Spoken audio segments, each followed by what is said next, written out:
please subscribe and don't forget to press the bell icon to get notified whenever we upload a new video. और इस समय की बड़ी खबर, BJP के सीएम कैंडिडेट बीएस येदियुरप्पा अपनी सीट पर चुनाव जीत गए हैं। बम्पर जीत बीएस येदियुरप्पा ने हासिल करी है और इस बड़ी जीत के कुछ बड़े मायने हैं। येदियुरप्पा की ये बहुत बड़ी जीत हम मान सकते हैं।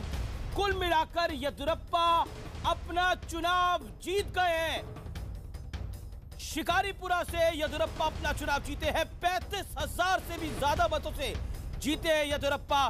तो बड़ी जीत येदियुरप्पा ने हासिल करी है। इस समय बड़ी खबर यही है, येदियुरप्पा बीजेपी के सीएम कैंडिडेट अपनी सीट जीत गए हैं और चामुंडेश्वरी से बहुत बुरी तरह सिटिंग सीएम, कांग्रेस के कद्दावर नेता, कांग्रेस की आन बान और शान कर्नाटक में कहे जाने वाले सिद्धरामैया अपना चुनाव हार रहे हैं और बहुत बुरी तरह से ट्रेल कर रहे हैं। जेडीएस के कैंडिडेट उनको हरा रहे हैं चुनाव।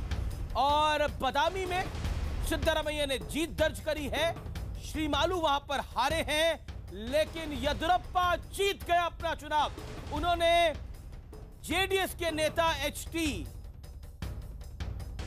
बलेगेरा को हराया है 35,000 से भी ज्यादा मतों से। और भारतीय जनता पार्टी सरकार बनाने जा रही है ऐसा दिख रहा है, लेकिन बहुमत से थोड़ी दूर है। करीब 7 सीटें दूर बहुमत से बीजेपी 105 पे खड़ी है, कांग्रेस 78 पर, जेडीएस प्लस 37 पर और अन्य के खाते में 2। अगर हम अन्य को और बीजेपी को मिला लें तो बीजेपी 107 पे खड़ी है, कांग्रेस 78 पे, जेडीएस 37 पे खड़ी है। तो ये इस समय का रिपोर्ट कार्ड है और इस रिपोर्ट कार्ड को मैं सीधा लेके चलता हूं अपने पैनलिस्ट के पास। मेरे साथ रामकृपाल सिंह है, मेरे साथ देवाशीष जररिया है, बीजेपी से मेरे साथ जुड़ेंगे, कांग्रेस से मेरे साथ जुड़ेंगे, लेकिन लिंगायत फैक्टर काम नहीं करा रामकृपाल सिंह जी। लिंगायतों के गढ़ में भारतीय जनता पार्टी को डबल बेनिफिट हुआ है, डबल सीटें जीत के आई है बीजेपी, यानी लिंगायत कार्ड फ्लॉप रहा। फ्लॉप रहा है और कुछ लोगों को ये खुशफहमी, पता नहीं गलतफहमी रही होगी कि लिंगायत कार्ड चलेगा। मुझे कभी भी नहीं रही और बहुत पहले से मैं कह रहा था कि लिंगायत बिल्कुल बीजेपी का पारंपरिक वोट है, उन्हीं के साथ रहेगा और उन्हीं के साथ रहा है। छोड़ने का कोई कारण नहीं था, क्योंकि बीजेपी ने एक कार्ड चला था कि हिंदुओं को डिवाइड कर रही है कांग्रेस, क्या वो काम करा आपको लगा? नहीं, देखिए एक बात समझ लीजिए, जनता जो है ऐसा नहीं है कि नेताओं के कहने से समझती है। जनता वहीं रहती है, जनता नेताओं को कहने की जरूरत नहीं पड़ती। जनता एक एक मूव सरकार का उसको जानती है, अच्छी तरह समझती है कि क्यों कोई चीज़ क्यों हो रही है। इतने सालों तक, 5 साल तक राज किया, कभी कुछ नहीं हुआ।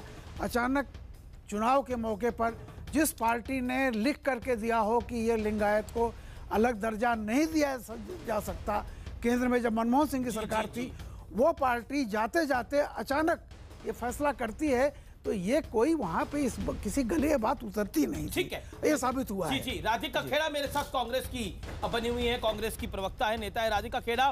खराब दिन कांग्रेस के लिए, एक और राज्य छिटक गया हाथ से। अब कांग्रेस पुडुचेरी और पंजाब की पार्टी बन के रह गई है।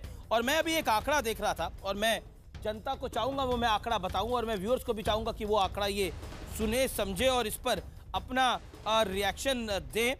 क्या मोदी की आंधी में उड़ गई है कांग्रेस? क्योंकि मैं एक आंकड़ा देख रहा हूं, क्षेत्रीय दलों से भी बुरी हालात में कांग्रेस पार्टी पहुंची है। देश की 7.5% आबादी पर टीएमसी का शासन है, 6% आबादी पर एआईएडीएमके का शासन है, 3% आबादी पर टीआरएस का शासन है और कांग्रेस का शासन मात्र 2.5% आबादी पर है। और बीजेपी का शासन जो है वो 65% से भी ज्यादा आबादी पर है।